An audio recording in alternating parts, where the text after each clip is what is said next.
name is Susan, this is Light at the Center, and today I'm talking about narratives, the narrative that you are telling yourself, and whether when we tell ourselves the stuff that we tell ourselves, if we are true to ourselves or not. So one can say that the focus of this video is, are you lying to yourself? And is it good that we lie to ourselves? It certainly isn't good that we lie to ourselves, but it's often the case that we do, and I'm going to explain about this today. This video will also be about knowledge, because I think it's too common that we think that the more knowledge we have, the better decisions we make. And many times when we don't know what to do, we say we don't know enough in order to take action. We don't have enough information. And we believe that people who make better decisions are people who have more knowledge. And this leads all the way up to whoever runs the show will have more knowledge than you. And it's always about knowledge.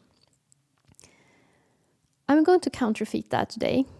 I'm gonna try to explain why it's not about knowledge, not in the end, not the kind of clarity that you receive when you wake up.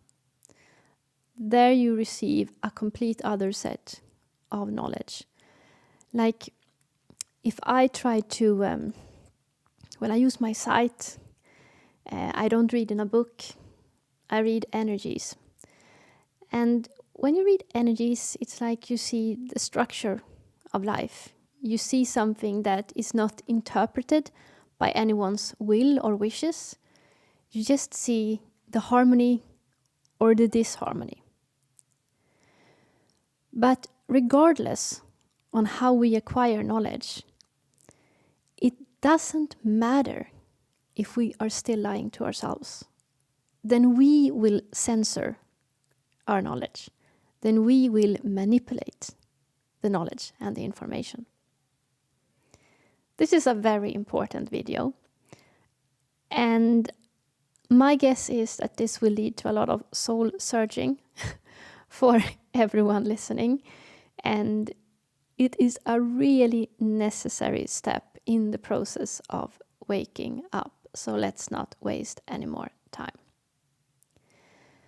So you may have special abilities. I use my sight, which makes it able for me to see basically anything I choose to look at. I've noticed that I can even focus on a person and see what their eyes are seeing. So it really has no limits, but it does have a limit. If I'm not prepared to see something, if I am deliberately hiding information from myself, I will not be helped even by this ability. This goes for whatever spiritual ability you have concerning answers you can get. If you're lying to yourself, you're not going to be able to use it properly. And then we have so-called, I was going to say scientifical knowledge, whatever that is. But you can read psychology, you can read about how the world works, and it is the same there. It doesn't matter how great and good theory is, the concept is, the way of understanding a phenomena. It doesn't matter, because we won't apply it. We won't make good use of it if we are lying to ourselves. It leads to the very question if there is any human being on the planet that are so honest with themselves that you can fully trust them, that they come from no agenda, no wound that would ever make them advocate a certain angle in their perception, because they really have no motives. And you would probably say, well, Susan, show me such a person. Yeah, we kind of all know it, that we come from a certain angle where we rally up a certain explanation because our explanation is supposed to confirm the narrative that we are telling ourselves, our personal lie. And one can argue that if we had no such motives whatsoever, if we didn't need it to be in a certain way, I wonder if not all of us would have been enlightened right away. Let me give a quick example of how knowledge could be abused. I give the example of a relationship. You enter into a relationship, and usually there is an agenda involved. So let's just make up a fictional character. Lisa enters a relationship and she only knows that certain behaviors from her partner makes her happy and certain behaviors makes her sad. If she uses no extra knowledge, no extra lens of understanding or reflecting what is going on in the relationship dynamic, she may only register, does this make me personally happy or personally sad, whatever her preferences is. And if she is not satisfied, she may quickly move on without analyzing what really happened, why it happened like it happened. She only noticed she wasn't happy. And she may continue entering relationships without this self-reflection, may I so say, and she goes through the same thing. I was going to say go through the same thing again, but she may not learn so much of the experience because you cannot learn unless you're willing to self-reflect. Some more about this soon. But let's say she has more knowledge than before. Let's say she reads psychology. She knows about attachment styles. She knows about psychological problems and childhood traumas. So now she enters this relationship. She may analyze her partner. She knows where he's coming from. So based on what she's interested in getting out from her relationship, will determine what kind of knowledge she is interested in learning about the situation. So this may be difficult for people to take in, that knowledge is not something that we use in a good way. And this is because we have not yet examined our own motives. Go back to my first example. Show me one person that doesn't come with an angle, that doesn't need to rally that a certain truth is the truth, based on something they need to be true, for whatever reason. It's not even that all of us is searching for an answer that is positive for us to live with. If we have been severely beaten down when we grew up, we may really feel that we are worthless, and we will search for sign that we are. But most often than not, we're going to find strength in that allotted identification that was given to us, instead of fighting that false identification. We're gonna carry it like to our graves, so to speak. And this is when it becomes problematic. So you enter a relationship, and even if you have more knowledge, even if you are intelligent and smart, even if you are empathetic, so you want to learn, you want to reach out, you want all of these things, so you read up so much knowledge, it really doesn't change anything. Knowledge doesn't change anything. It doesn't. And you will notice this in many ways.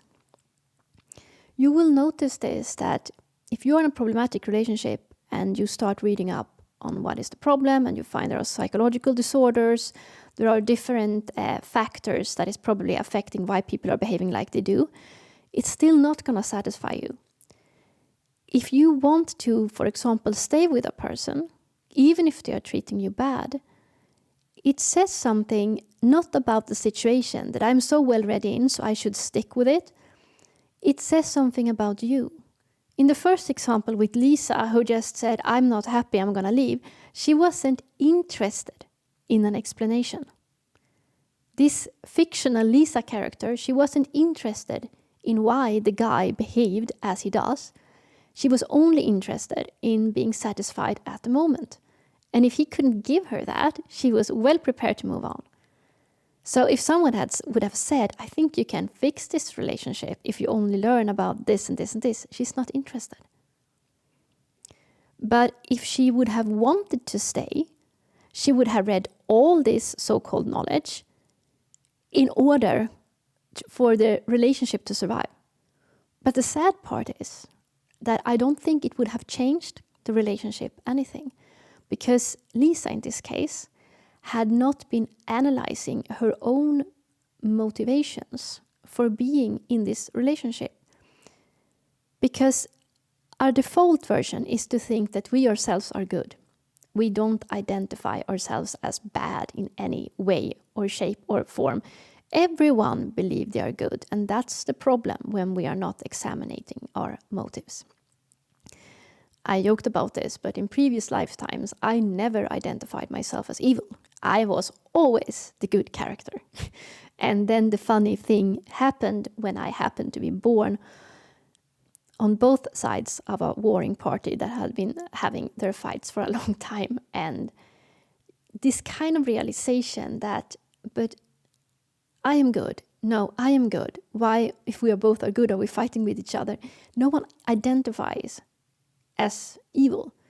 And it's so hurtful for us to feel that we are defective in any way that we can't stand to believe so. So even if we feel deeply wounded and defective because of our upbringing, we're still gonna cover it. We're gonna wear that identification, that false identification, and we're gonna make ourselves into martyrs rather than fixing away this false identification.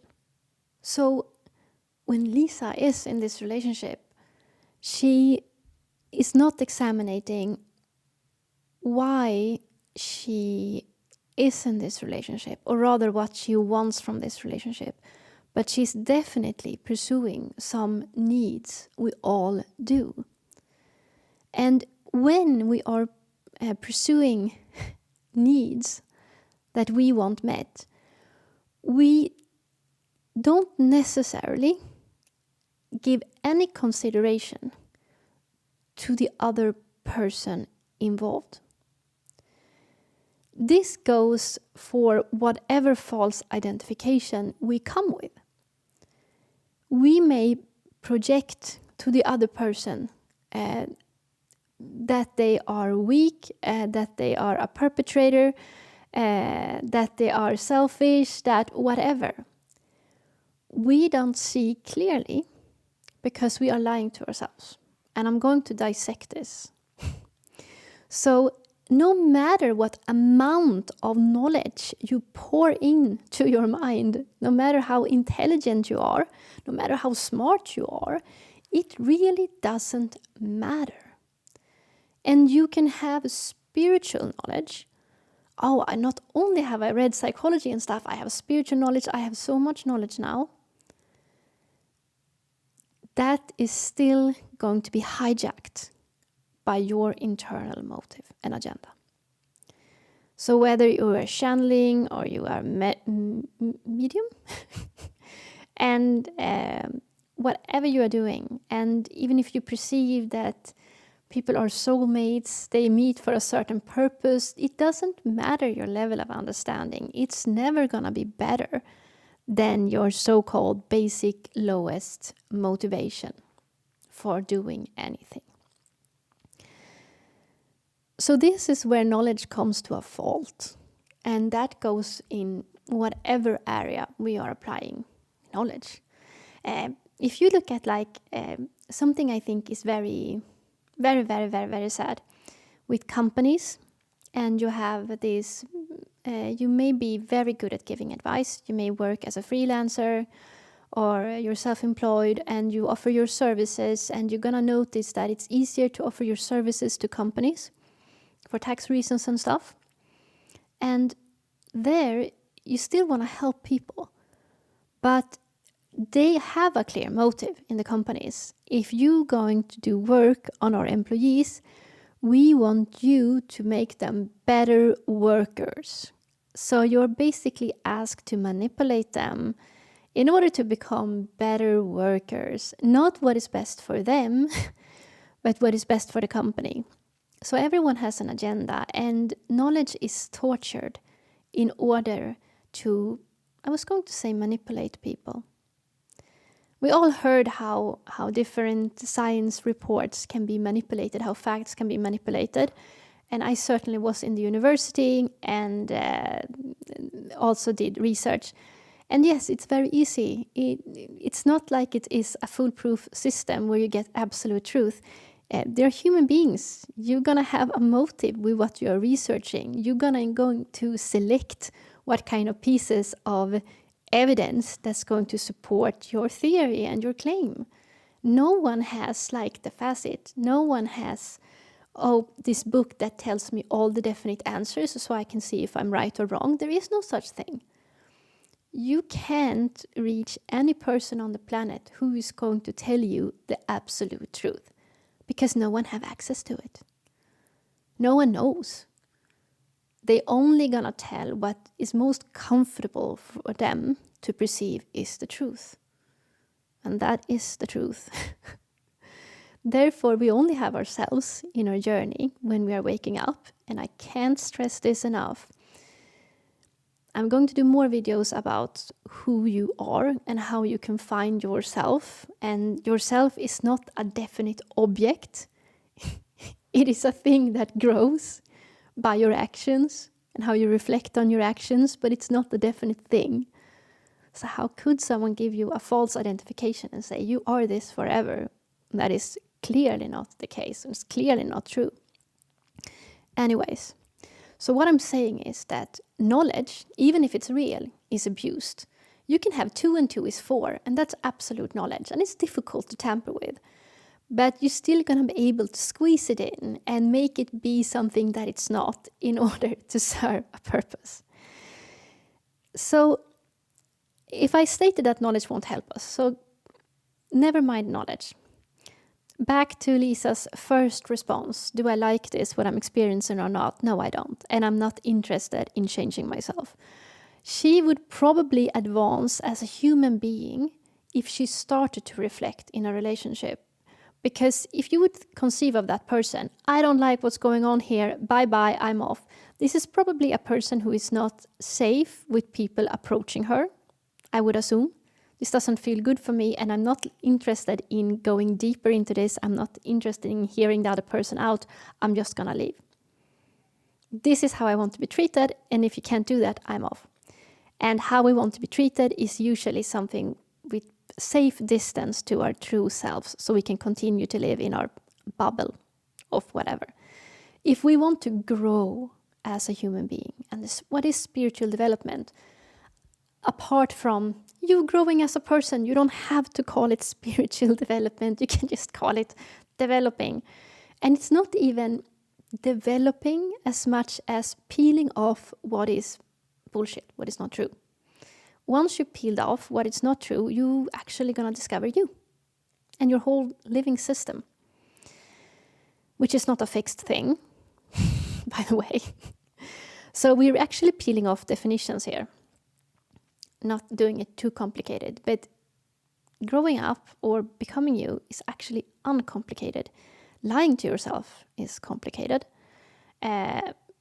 Distorting information is complicated. It's complicated. It is extremely complicated because you have to fabricate a whole narrative and you have to give yourself a reminder of that narrative every day. Well, I do have this status. I do have this work and this social status.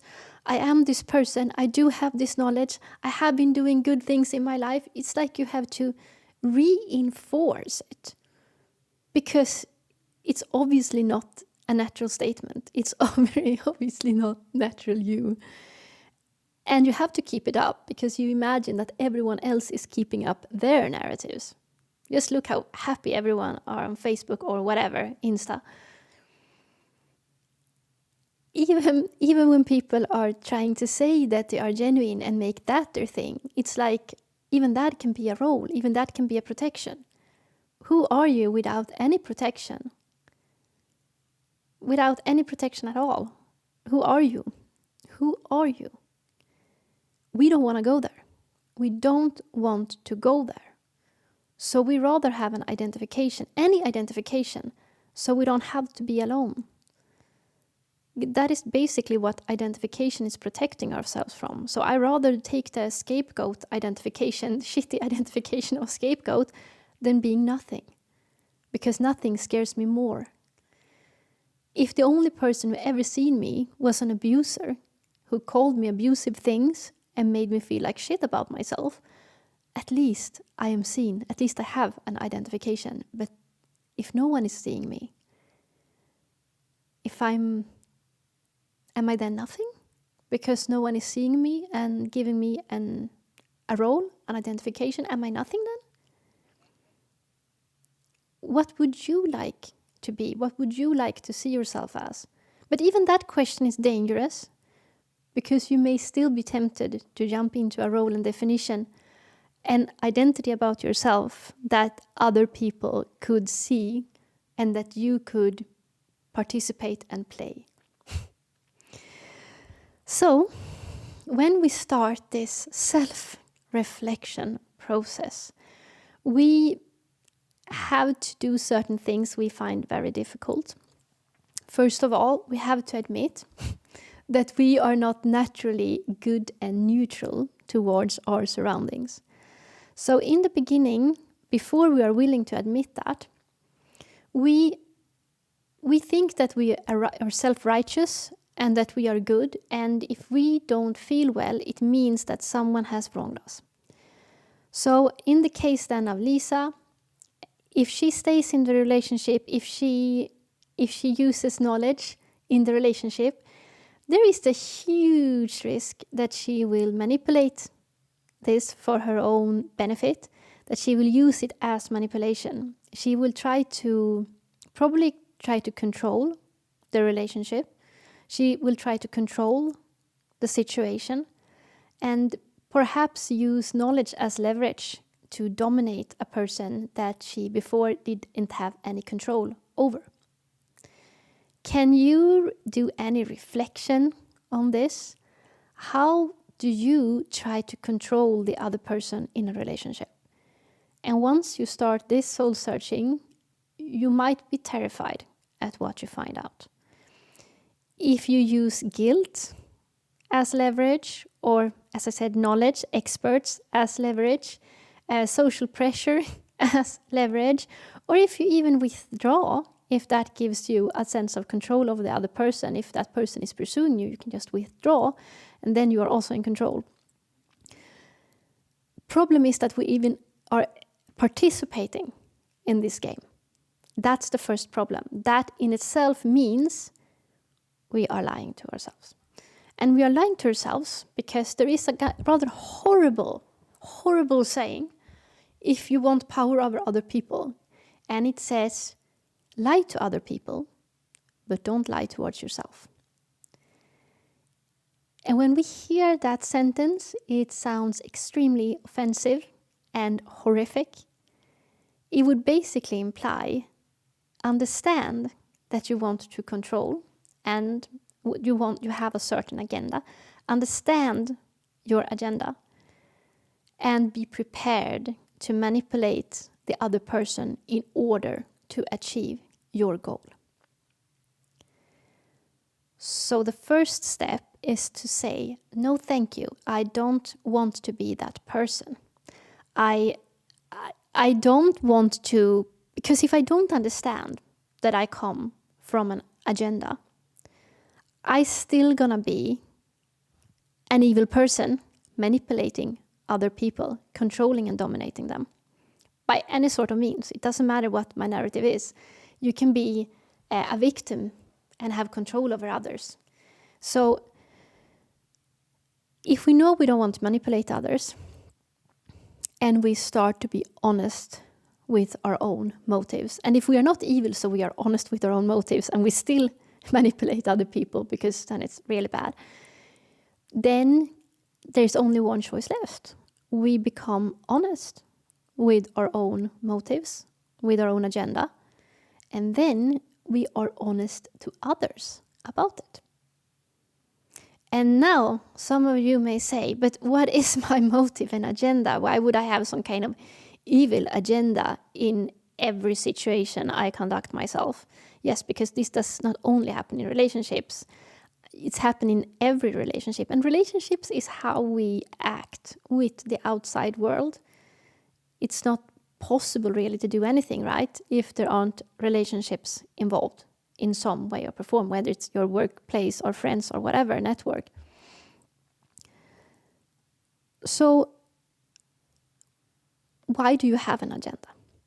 You may ask yourself, I don't have any agenda. Why would I have an agenda? Well, it comes back to your basic needs, and that your basic needs aren't being met. And when we enter this area, it is extremely important to understand that every human being has a capacity to get their needs met without manipulating and lying. Nothing furthers by doing that, by the way. When life in its very natural flow, if you are honest with your needs, and if you present that vulnerability, if you so wish, out in the world is going to help you. Life is going to fill that void. It happens rather naturally, without that much effort from your part.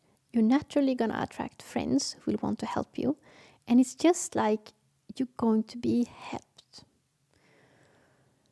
But instead of being open with our vulnerabilities, we do the opposite, like a wounded gazelle on the savannah. We hide our weaknesses. And we project the opposite when we go outside. So we are aware of our weaknesses and our needs, and we do everything to deflect attention from our weaknesses. We try to present the very opposite of what we are feeling. And then we feel even more abandoned and hollowed out and have more needs, and we feel more desperation and more stress and more fear and more pain, because we're actively pushing away what we need to flow in the most. So when you are examining your deepest needs, your true motives, sometimes you can ask yourself, what is my dirty little secret? Like a basic desire that you may have that you don't want to admit. And usually it is something that you feel ashamed about, that it's not good to be open and honest about this need. It can be a need for ranging for anything from sexual desires to actually dreaming about power and status. And it doesn't have to be in the extreme realm. It can be as simple as just wanting to feel basically equal with your peers, and you don't feel equal. You don't feel it. You feel like lesser in the group. It can be a very modest desire, but it hovers like this resentment, and you are not willing to express in your group of friends or group at the workplace, that you feel like a small child among them, that you feel neglected. You're not going to be honest about how you truly feel. Am I suggesting that you should say that in a given situation? Excuse me, I feel completely sidestepped here and neglected and lesser than anyone here in the room. I'm not comfortable with that. Can you please see me? I'm not suggesting that. The reason why I am not suggesting that is because the other people can't help you with that need. The other people can't help you with that need. You want a certain revenge where you assume that these people are not your friends, because if they were your friends, they would have made you feel like one of them. So therefore they are not your friends. You can't ask them for help. You just have to feel this resentment of always feeling not seen and lesser than them. Thing is, they have not excluded you, and therefore they can't help you with including you. Your basic perception that makes you feel the way you do, which is excruciating, it's a horrible feeling to feel excluded and lesser and not being able even to have other people as friends because they still make you feel like lesser. The only person who can fix that is yourself. Your need comes from a perception that you are less than other people. The outside can never fill that void because it's a wrong perception in your head, basically.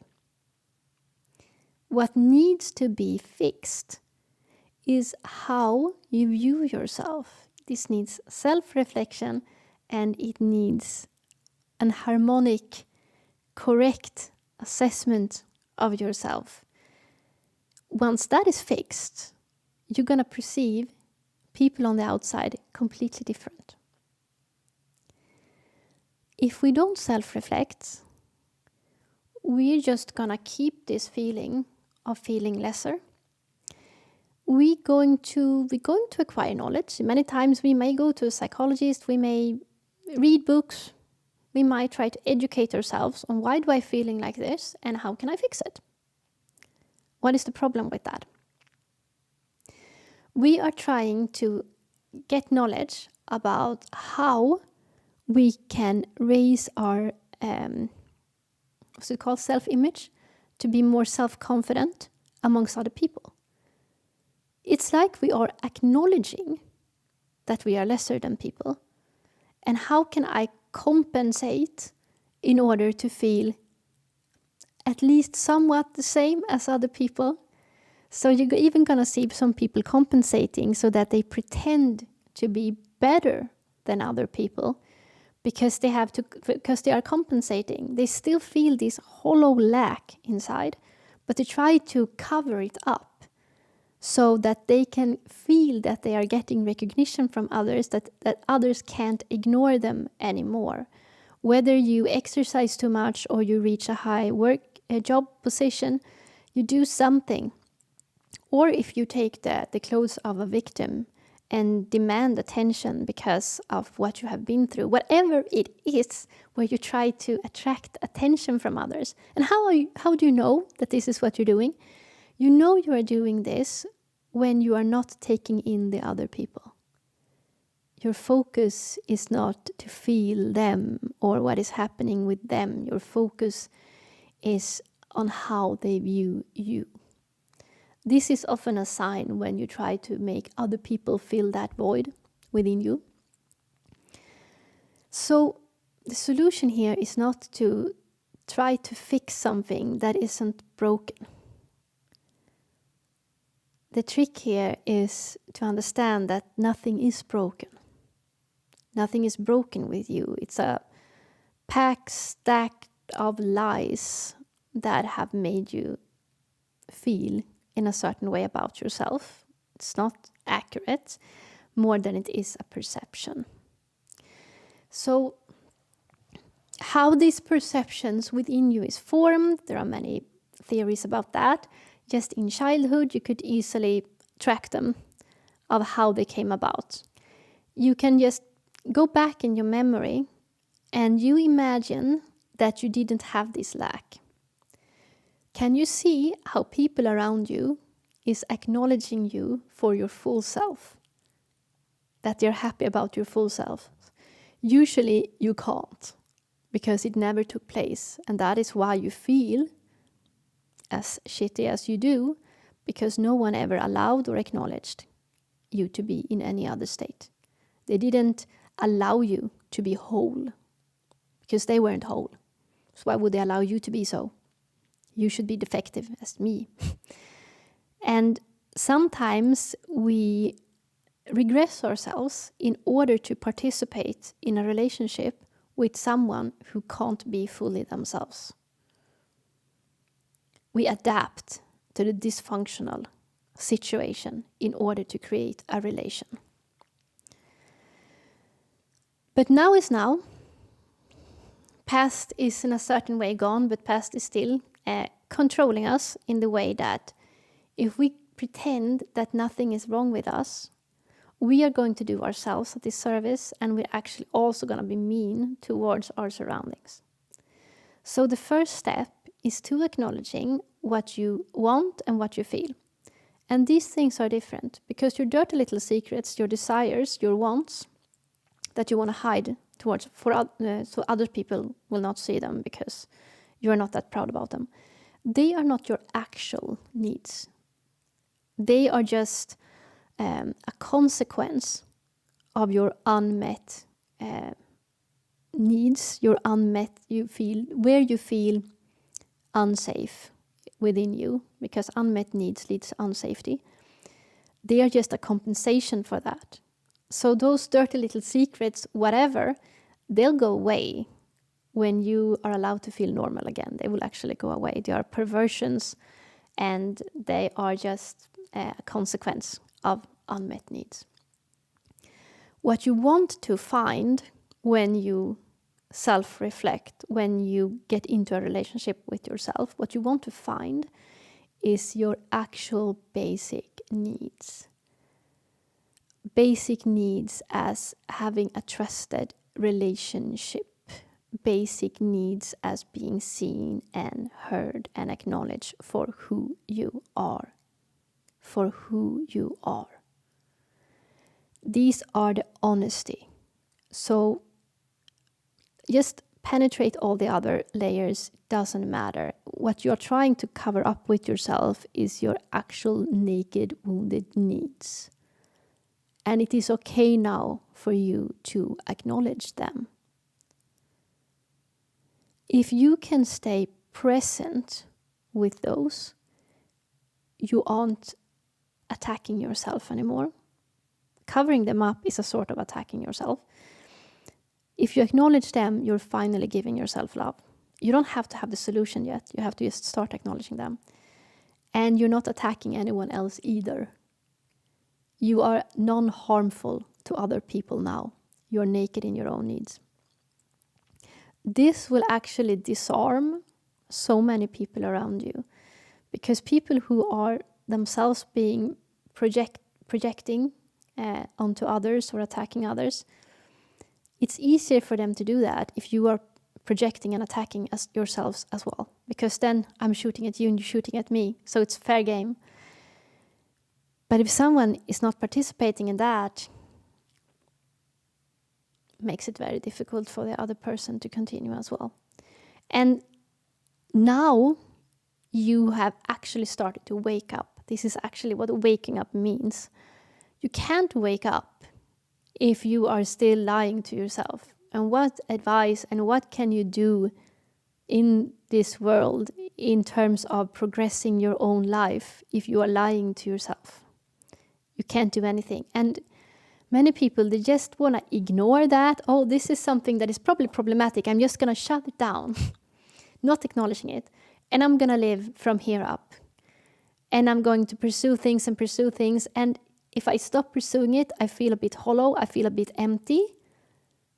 That is a sign that you have a cover-up going on.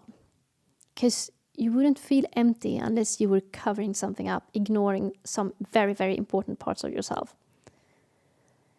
So if you feel lost, and if you feel that you are pushing ahead and that you're chasing something, or you feel unfulfilled or a bit scared unless something is going on, if you feel that it is important that things are in the way they are, even if you're not particularly extremely happy about it, but you don't want it to go away because then there is nothing. All these scary, I'm afraid feelings comes from that you're not looking within from where these feelings come from.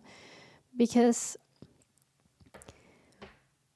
when the lies are out in the open and the needs are there, when you know who you are, you actually know life. It's like you become this powerful source of energy, because your whole system is compatible with nature and life. It knows perfectly well how to take care of itself.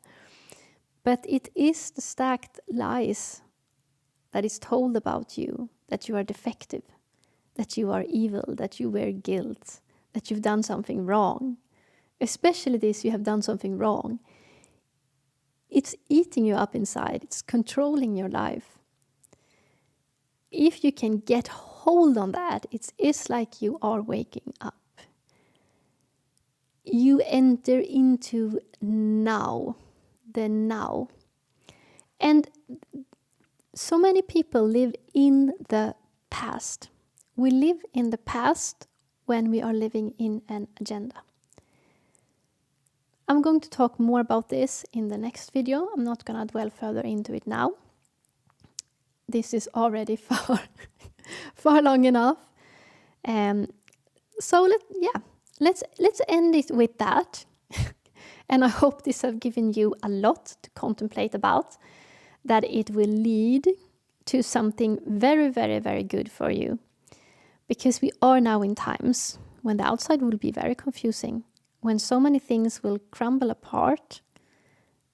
We are in the process where basically all false projected structures will crumble.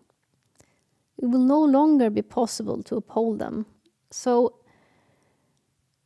the process is nicer the more real we get now. That's what I'm trying to say. And things will start making more sense once we take away what is not true. So leave your thoughts and feelings in the comments, and I'll read them. And please let me know if there is some particular thing you'd like to know more about. Give me a tip about that in the comments as well.